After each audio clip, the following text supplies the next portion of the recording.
그래서 이게 우리 승리재단의 피의 원리, 마음의 원리의 가장 핵심적인 거죠. 요대로만 하면 되는 거야.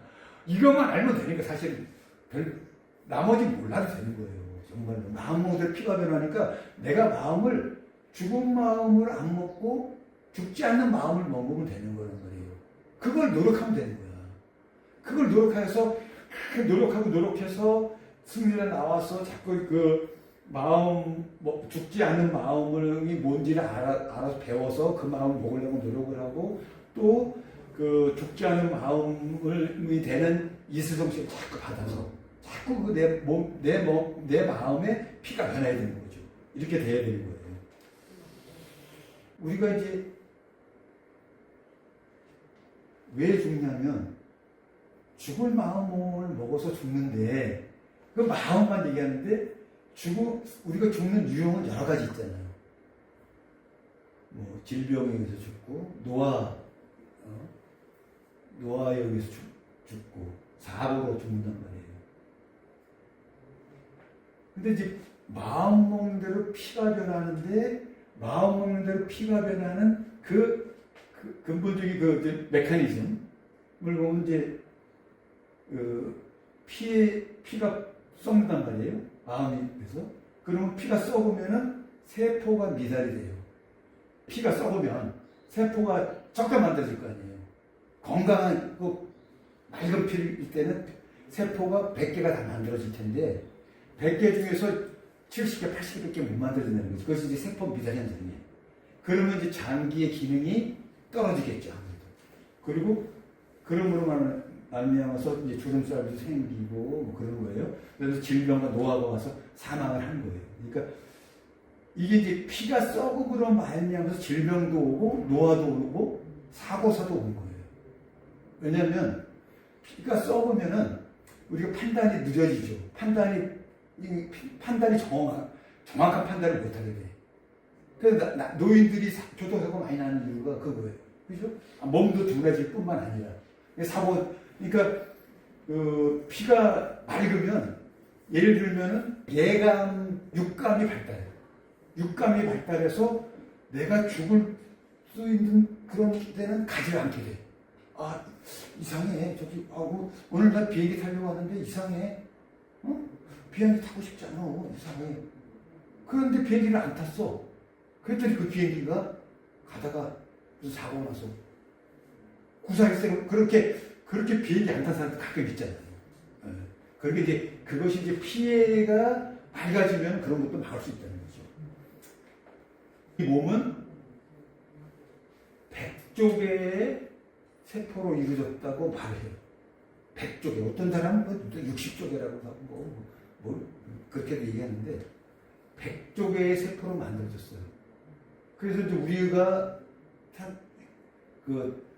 정자와 한자 결합한 뒤로 저렇게 세포가 분열해가지고 수많은 세포로 만들어서 100쪽의 개의 세포가 되는 거잖아요.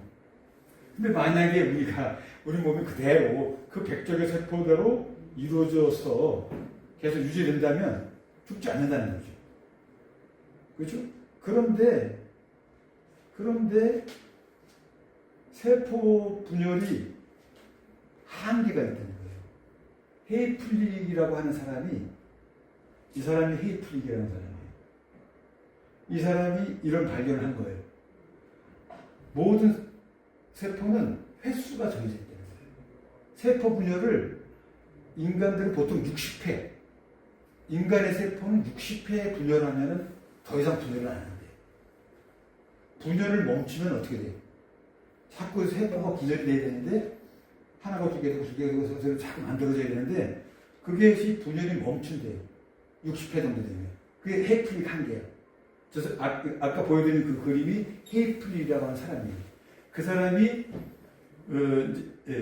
이걸 발견을 했어요. 그래서 그 분열을 멈춘 세포는 노화세포가 되는 거예요. 세포 분열을 못하기 때문에. 세포 분열을 못하게 되면 더 이상 그 세포의 능력이 떨어지는 거죠. 그러니까 그렇게 되면 이제 분열을 멈추고 노화세포가 되면 이게 노화세포가 돼서 그냥 죽어버리면 되는데 세포가. 안 죽고 이게 노화세포가 아주 문제를 많이 일으켜요. 과학자들의 말에 의하면. 그래서 노화세포는 좀비세포라고 해가지고 우리 몸에 노화세포가 생기면은 그 염증이 생기는 거예요. 염증이 생겨서 이제 노화세포가 그 사이토카인이라고 하는 분비 물질을 자꾸 보내요. 옆에 세포한테. 그래서 옆 세포도 건강한 세포가 금방 늙어 죽게 돼. 염증을 만드는, 그러니까 염증을 없애요. 이 썩은 사과 신드롬이라고 하는데, 노화세포가 생기면은 마치 사과 강주 위에 썩은 사과 하나가 있으면은 나머지 사과들도 금방 썩는데요. 노화세포가 있으면 똑같대요. 우리 몸에도. 늙어서 그냥 죽어버려서 대식세포라든지 킬러세포 이런 것들이 잡아먹으면 되는데, 그리고 살아있어, 이게. 그러니까 안 죽고 살아있으면 이게 이런 현상이 일어난다는 거죠. 그런데 그 세포 수명이 있단 말이야. 제가 이걸 왜 말씀드리냐면은, 피의 원리가, 마음먹대로 피가 변해. 피가 변하는데, 그래서 죽을 피로 변하면 썩어, 피가. 그거를 설명해 드리려고 이런 거를 얘기를 하는 거예요. 세포가 수명이 있단 말이야. 우리 피에는 뭐가 있어요? 적혈구, 백혈구, 뭐 혈소판 뭐 등등이 있잖아요. 그런 것도 다 세포란 말이에요. 피도 세포야. 피 안에도. 그 세포도 똑같이 썩어요. 썩어서 백혈구는 수명이 1년이래요. 적혈구는 4개월. 뼈는 10년. 정자는 3일 못 살아. 그러니까 자꾸 수명이 있어서 이렇게 죽는단 말이에요. 그러면 또 세포가 분열이 돼서 좀 뭐가 나와야 되는데 그걸 못 만들어낸다는 거예요. 이걸 말씀드리는 거예요. 피가 썩으면 안 된다는 걸 말씀드리는 거예요. 그런데 이제 마음에 의해서 피가 변해서 병이 생긴다는 거를 그냥 뭐 옛날에는 몰랐는데 요즘은 과학자들이 이렇게 밝혀낸다니까요. 화를 내면 피가 쉽게 굳는다. 하버드의 카논 박사. 뭐 어쩌고저쩌고 해서 맥박이 빨라지고 중풍에 걸리게 되고 동맥경화로 혈통증, 심장병을 유발한다. 화를 내면. 이게 과학자들이 요새는 다 연구해서 이렇게 발표를 해요. 미국 코넬도의 올프 교수는 화를 내면 위 근육이 수축돼서 위경련하고 급속복통이. 우리가 이제 화내서 복통이 일어나는 사람도 있잖아요. 그런 말도 있는 것 같아. 우리 말에 생각이 안 나네. 미국의 엘마 페이지라고 하는 사람은 1시간 동안 화를 내면 80명을 죽이는 독소가 발생된대요. 이 얘기 들으셨죠? 들어본 적 있죠? 네. 들어본 적 있죠? 그래서 요거를 이 사람이 갈색 침전물을 그걸 갖다 들어가서 쥐에다가 주사했더니 바로 죽더래요. 그러니까 마음이 얼마나 중요하다는 말씀드린 거예요. 마음 먹는 대로 피가 변해서 이게 된다는 거지. 이런 예를 제가 말씀드린 거예요. 피가 너무너무 중요하다는 걸 제가 말씀드린 거예요. 너무 마음 먹는 대로 피가 변해. 그 피가 변해서 마음 먹으면 죽을 피로 변해서 썩어. 피가 썩어서 사람 죽는 거야. 이거를 제가 이제 좀 과학적인 사실들을 얘기하면서 이 말씀이 너무너무 중요하다는 제가 이제 계속 강조해서 말씀드리는 거예요. 그래서 이제 이건 또 진짜로 이게 또 중요한 실험이에요.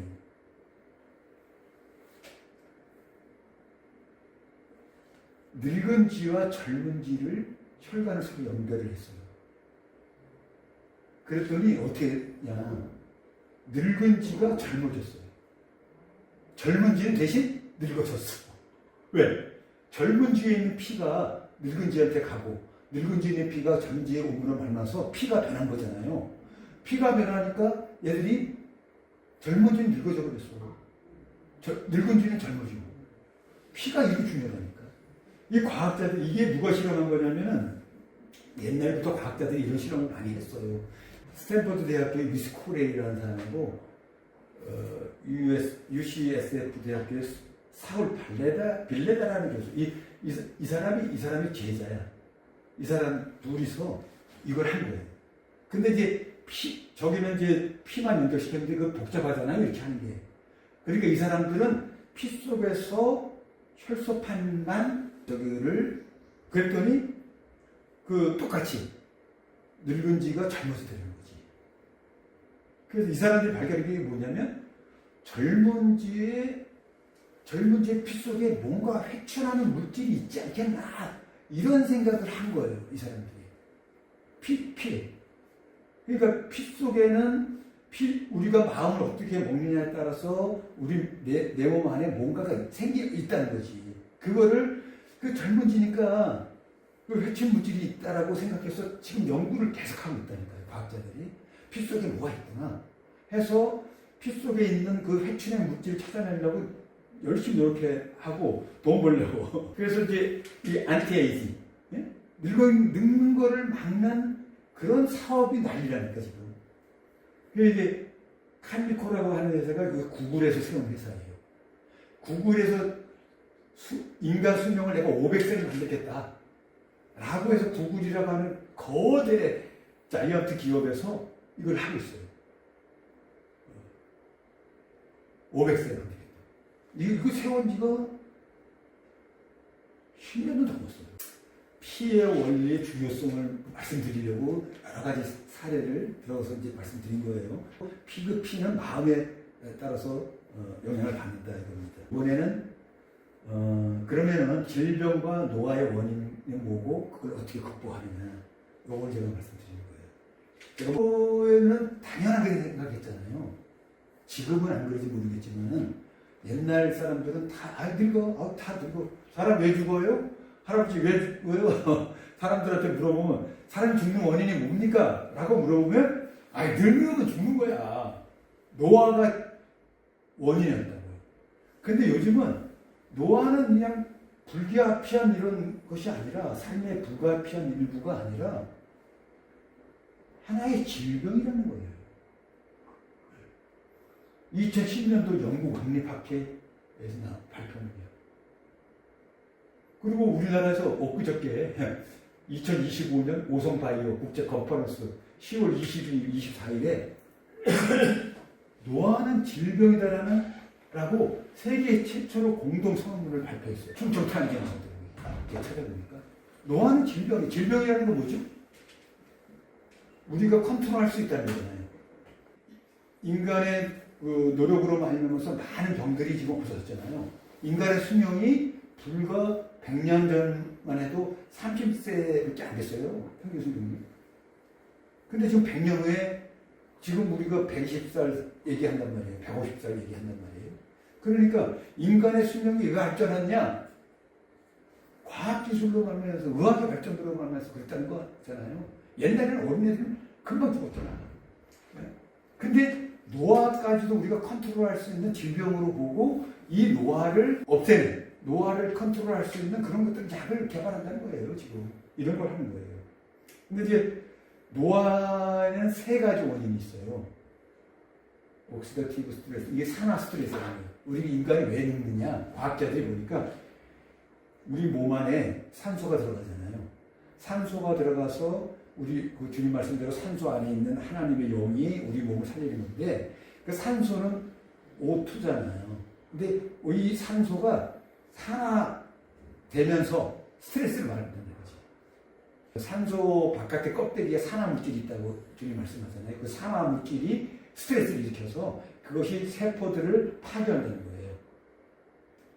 특히 미토콘드리아에서 에너지를 만들 때 산소가 산소화되면서 발생하는 스트레스.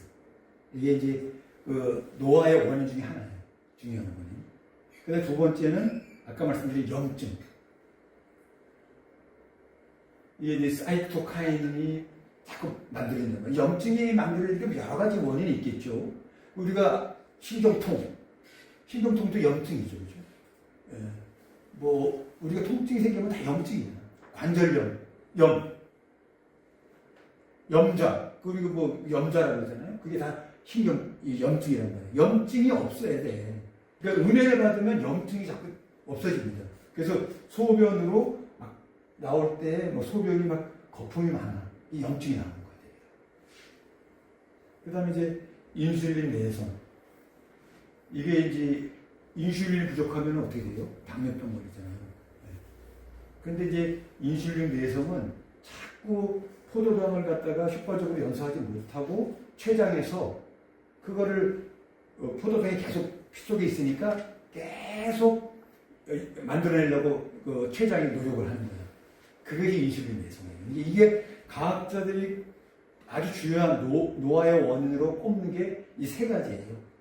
인슐린 내성, 산화 스트레스, 염증. 그런데 유명한 데이비드 싱클레어라고 하는 그 박사가 있어요. 이 사람이 노화 연구에 요즘 각광받는 사람이에요. 데이비드 싱클레어. 이 사람이 이제 그러니까 2018년인가 어때쯤에 쓴 책에 나온 내용이에요. 이분이 노화의 종말이라는 책을 썼어요. 노화의 종말. 노화의 종말이라는 책에 나온 것을 내가 뽑은 거예요. 그뿐만 아니라 여러 가지 또 있는 거예요. 뭐 우리가 잘 아는 텔로미어의 마법, 예? 또 구성 유전자가 문제가 될 때, 뭐 DNA의 유전적 불안 이게 제일 크죠. 미토콘드리아 이상. 그래서 지금 건강식품 건강한 데서는 요거 다 보고 요거를 뭐 미토콘드리아를 갖다가 뭐 강하게 만들어준다. DNA 유전자를 어떻게 한다. 뭐 이렇게 해가지고 이런 거 갖고 이제 장사하는 거예요. 사업하는 거예요. 그래서 아까 말씀드렸듯이 이렇게 이걸 없애면 되고, 아까도 말씀드렸죠. 이거는 세포 노화로 각 기능이 저하돼서 이렇게 된다.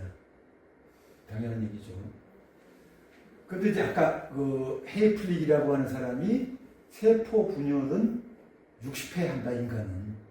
더 이상 못한다. 근데 또 세포는 다 수명이 있다. 한 번 생겨나면은 그 세포가 분열돼서 하나 생기면은 그게 뼈세포는 10년, 정자는 3일, 적혈구는 4개월, 백혈구는 1년, 이렇게 수명을 갖더라. 그러니까, 그때, 그러고 나서 이제 죽으면 끝이니까. 그러니까, 2년 뒤에 또 세포가 만들어져야 되는데, 그것이 이제 헤이플릭 한계인데, 모든 세포가 헤이플릭 한계에 도달하는 것은 아니라는 거죠. 텔로머라제가 있기 때문인 것 같아요. 텔로머라제 잘 아시죠? 이분이 데이비드 싱클레어예요. 하버드 의과대학 블라바트닉 연구소 유전학 교수. 이 사람이 노화의 이 책입니다. 여기 있어요. 유전은 변할 수가 없어요. 유전자는. 그런데 후성 유전체는 변화시킬 수 있다는 거예요. 이 사람 주장이. 그래서 후성 유전체를 변화시켜서 노화를 없애겠다는 거야. 그래서 이 사람이 약물을 시신경이 손상된 묵은지에게 투여하자 시력이 회복됐고 근육과 뇌졸중도 건강해진 것을 확인했다. 그러면서 이제는 안티에이징이 아니라 리버스 에이징, 역노화로 가능하다. 역노화라는 건 뭐죠? 젊어지는 거예요. 노화를 역행한다는 거예요. 리버스 에이징. 한국경제신문 2024년 3월 17일자 인터뷰에 나온 내용이에요. 노화가 없어져요. 이게 구세주가 나와서 이 사망의 조류를 영생의 조류를 바꾼 뒤에 이런 일이죠. 전 세계적인 학자들이 이걸 노화를 없애고 영생을 추구하러 가고 있어요. 노화가 종말되면 안 죽는 거죠. 젊어져서 이제 오래 살고 안 죽는 거예요. 아까 텔로미어 얘기했잖아요. 그 유전자 끝에 이 텔로미어가 있어요. 그래서 텔로미어 수치, 그 텔로미어의 길이를 보고 그 세포의 수명을 알 수 있다는 거예요. 그러니까 요즘 당신이 건강 수명, 당신이 얼마쯤 살 거라는 것을 우리가 피검사를 통해서 알 수 있다잖아요. 그거를 하고 있는 기업도 있어요. 우리의 몸에 피를 뽑아가지고 피 속에 있는 그 세포의 텔로미어 길이를 세가지고 당신은 지금 건강 수명이 어떻고 앞으로 얼마까지 살 수 있을 거야 라고 측정하는 그런 기업도 있다니까. 텔로미어가 그렇게 중요한 거예요.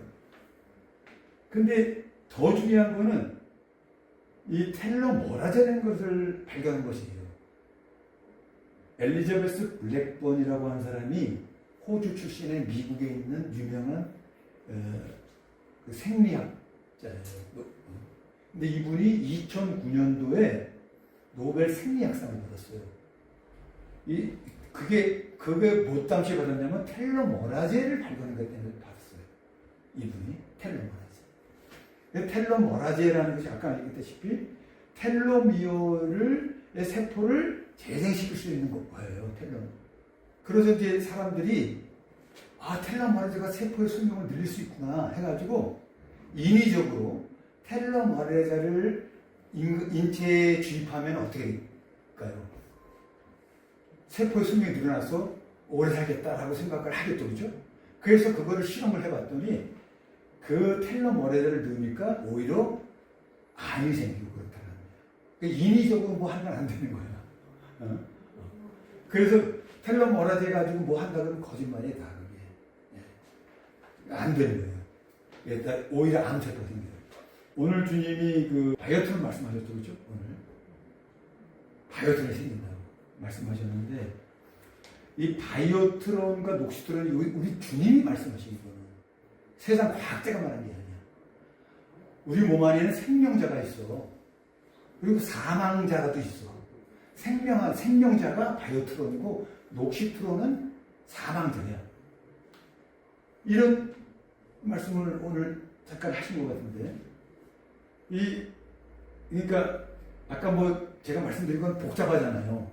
사람이 노화하는 원인이 있고 이런 것들은 뭐 이렇게 해서 뭐 해서 하는데 결국 그건 뭐냐? 쉽게 피가 썩지 않게 하면 된다는 거 아니에요. 그거야 노화의 원인이 이런 아까 만들어놓은 것도 다 없어진다는 거예요. 피를 썩지 않게. 엘리자베스 블랙본이라는 사람이 이 텔로메라제를 발견해서 생리약상을 받고 이 사람이 연구하고 있는데 이 엘리사 에펠이라고 하는 이분은 심리학자예요. 정신의학 심리학자예요. 그래서 이분이 그 엘리자베스 블랙본이라고 사람의 연구실에 찾아왔대요. 찾아와가지고 당신이 발견한 텔로메라제 이거 내가 생각해 보니까 이게 꼭 그 동물이나 식물들 그런 것들만 할 것이 아니라 사람의 마음하고도 관계가 있을 것 같다. 사람의 마음. 그러니까 내가 나하고 같이 한번 연구를 해보자. 그러니까 엘리사 에펠 둘이서 사람 마음하고 텔로미어가 어떤 상관관계가 있나를 연구한 거예요. 예, 엘리자베스 블랙본하고 엘리사 에펠 이 두 사람이. 그래서 이런 발표를 했어요. 텔로미어 이펙트. 이 책을 제가 읽었어요. 그래서 요거를 텔로미어가 마음하고 어떻게 관계되나 요거를 이제 연구한 분이에요, 이분들이. 그러니까 우리 승리대단의 주님의 피 원리를 보고 알 수 있는 내용이에요. 그래서 제가 이거를 좀 말씀드릴게요. 그러니까 스트레스를 받으면 우리가 뭐 스트레스 때문에 다들 그 문제가 되잖아요. 스트레스 받아서 늙고 스트레스 받아서 마음이 상하고 그러단 말이에요. 근데 이 말이 뭔 말이냐면 스트레스가 많으면 거기에 반응해서 텔로미어가 짧아진다는 거예요. 스트레스가 적으면 덜 짧아져. 요 말이에요. 그래서 해보니까 비관적인 마음을 가진 사람도 있잖아요. 얘기해보면은 뭐든지 부정적이야. 나 안 돼. 난 뭐든지 안 돼. 이렇게 생각하는 사람들. 이런 사람들이 텔로미어가 짧다는 거지. 그래서 오래 못 산다는 거예요. 그리고 이런 사람들. 여기 사람이 아니네. 냉소적 적대감. 이상하게 그런 사람도 있잖아요. 무슨 말하면은 아주 비웃으면서 냉소하면서 적대감을 표시하는 사람들이 있다는 거예요. 오늘날 우리 대한민국에도 그런 사람 많잖아요. 우파 좌파에 나눠져가지고 굉장히 그러잖아요. 우파가 얘기하면 좌파 쪽에서는 극단적인 좌파지. 그러니까 극단적인 우파 이런 사람들은 서로 간에 적대시해가지고 무슨 말만 하면 냉소적으로 적대하잖아요. 이런 사람들은 신혈관에 잘 이거 좋은 사람을 하는 거예요. 그리고 또 이게 간추라는 건 뭐냐면 옛날 내가 실수하고 잘못한 거 그걸 계속 끊임없이 그걸 생각하는 거예요. 내가 그랬었지. 내가 이런 잘못해가지고 너무 하면서 막 위축되는 사람들. 이 사람들도 이제 텔로미어가 짧다는 거예요. 그다음 주의가 산만하고 부정적인 마음을 가지고 있는 사람들. 이런 사람들이 텔로미어가 짧은데 제가 이제 그 텔로미어 이펙트, 아까 텔로미어 효과라고 하는 그 책에서 본 내용을 지금 말씀드린 거예요. 그 두 사람이 연구한 것 중에서 가장 제가 끄집어낸 중요한 얘기는 뭐냐면, 이 가장 스트레스를 많이 받는 사람들은 누구예요? 죽을 병에 걸린 사람을 간병하는 사람. 곧 죽어가는. 뭐, 그런 사람들을 간병하는 사람들이 가장 스트레스가 많을 거라고 예측을 한 거예요. 그렇겠죠? 그 죽어병에 걸려가지고 죽어가는 사람들, 암 환자라든지, 뇌 출혈에 걸린 사람들, 그런 사람들은 뭐든지 짜증나. 뭐든지, 뭘 해도 막 짜증 부리고, 막 앙탈 부리고, 막 그러잖아요. 그리고 소리 지르고, 그런단 말이에요. 그런 사람들이 스트레스가 제일 많이 받는 사람들이기 때문에 그 사람들을 간병하는 사람도 똑같이 스트레스를 많이 받아서 그 사람들의 텔로미어 길이가 짧을까요, 길을까요? 짧다고 예측을 한 거예요. 그래서 아니나 다를까 그 사람들을 추출을 해가지고 그 사람들의 텔로미어를 길이를 재보니까 짧았어요. 일반인들보다. 그런데 예외가 있더라고요. 예외가 있는데 최악의 스트레스가 강한 그런 여건에 있는데도 불구하고 그 사람들이 그 텔로미어 길이가 일반인하고 비교해서 짧지가 않다는 거예요. 거의 비슷하다는 거예요. 그래서 왜 이 사람들이 그럴까라고 그 사람들의 그 심리적인 검사를 해보니까 그 사람들은 그러한 스트레스 받는 환경을 즐긴대. 내가 이 환자를 내가 이 간병을 하지만 나는 이거 너무 감사해. 내가 마땅히 해야 될 일이야. 내 사명감이야, 이거. 그리고 너무 감사하고, 그러니까 하나님이 나에게 오히려 이런 기회를 주셔서 감사해. 이런 사고방식을 가지고 있더래요. 긍정적인 마인드. 뭐든지 긍정적으로 생각하고, 좋게 생각하고, 이거 하나님 나에게 하나의 축복을 주기 위한 어떤 그런 연단 과정이야. 라든지, 이렇게 생각하라는 거지. 승리 재단에서 그런 말씀 하시거든요, 주님도. 우리가 죗값을 반드시 치러야 돼. 죗값을 치러야 되는데 그 죗값을 치르는 것을 피하려고 그러면 안 돼. 피하지 말고 내 죗값은 꼭 치러야 없어지는 거라는 거죠. 그 죗값을 치르는 것은 당연하게 너의 죗값을 치러 죄를 탕감해주는 그런 감사한 일로 생각하고 죗값을 고통을 받아라, 달게 받아라, 감사해라, 이렇게 가르치거든요. 그 똑같은 말씀이죠. 그래서 텔로미어가 오히려 스트레스를 받는 환경을 내가 즐기고 기뻐하고 감사하고 그러면 좋아진다는 거예요, 오히려. 그러니까 그것도 하나의 영생의 학설이 되는 거죠. 그래서 이제 바이오트론은 영생할 마음을 먹으면 바이오트론이 생기고 죽을 마음을 먹으면 녹시트론이 생긴다는 거예요. 바이오트론. 요거만 마지막으로 드리고 끝내겠습니다. 요즘 사람들은 신앙들 안 한다. 교회 안 간다. 절에 안 가. 20대, 30대 다 안 가요. 거의 다 안 가요.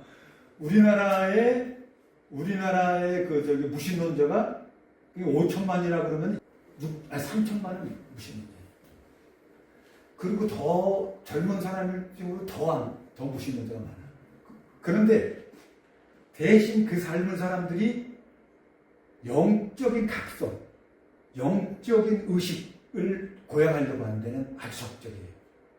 그래서 명상을 한다든지 알아차림 이런 거 하잖아요. 그런 거 하는 사람들의 최고의 지도자가 이 사람이에요. 이 사람이 데이비드 호킨스라고 하는 미국 정신과 의사예요. 돌아가셨어요. 근데 이분이 정신과 의사인데 이분한테 오면은 정신병들이 그냥 거저나서 그냥 막 수천 명을 그냥 정신병을 낫게 하는 거예요. 그러니까 상당히 영적인 그 의식이 높아서 이 사람한테 오면은 정신병이 나서 그런 사람이에요, 이분이. 그런데 이분이 인간의 의식은 레벨이 있다는 거예요. 어떤 사람은 의식이 저 바닥이야. 어떤 사람은 의식이 높아. 그런 거를 그걸 갖다 실험을 통해서 만들었어요. 요측에 나오는 얘기예요. 요측에 나오는 건데 이제 오링 테스트라는 게 있잖아요. 오링 테스트. 오링 테스트 다 해보셨죠?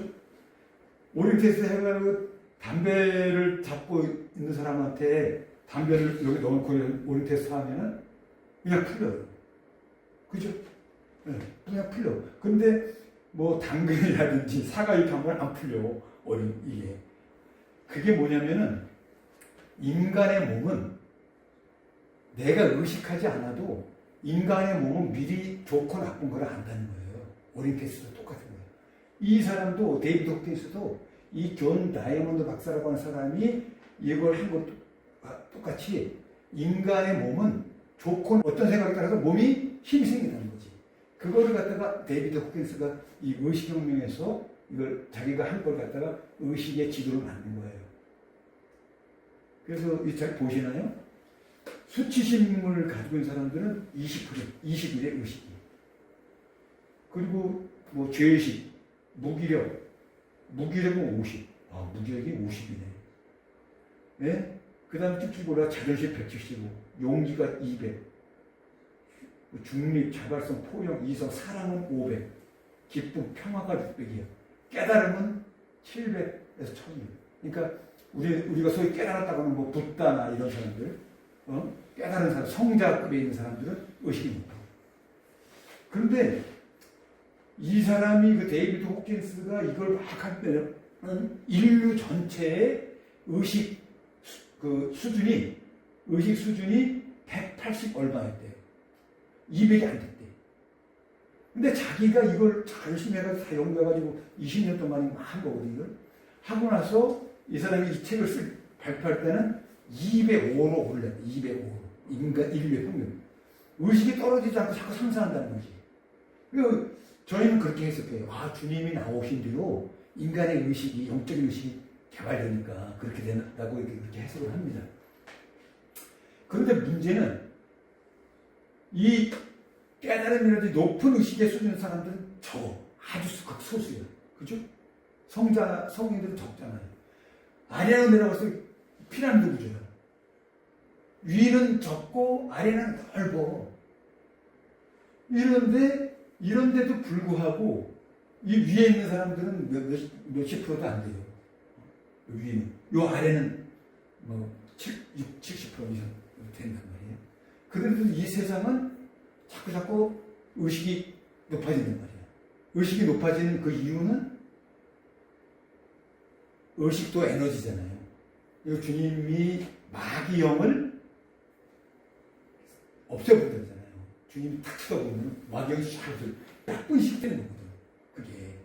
그러니까 점점 의식이 좋아지면서 높아지면서 이 적은 사람의 그 의식으로 말미암아서 인류가 자꾸 좋아지는 쪽으로 가고 있다는 거죠. 여기 이제 오늘 말씀드린 거는 이 피의 원리의 중요성, 피의 중요성. 내가 어떻게 하면 영생할 마음을 먹고 영생의 희망을 가지고 조금 생기셨어요? 그렇게 해서 영생의 희망을 가지고 영생할 마음을 먹어서 피를 변화시켜서 바이오트론, 내 몸 안에 있는 생명자를 자꾸 사망자보다 많게 만들어서 사망자를 죽여. 사망자가 적어져야 생명자, 바이오트론이 늘어나는 거니까. 그렇게 해야 되겠다. 그런 거를 오늘 말씀드렸습니다. 이걸로 마치겠습니다.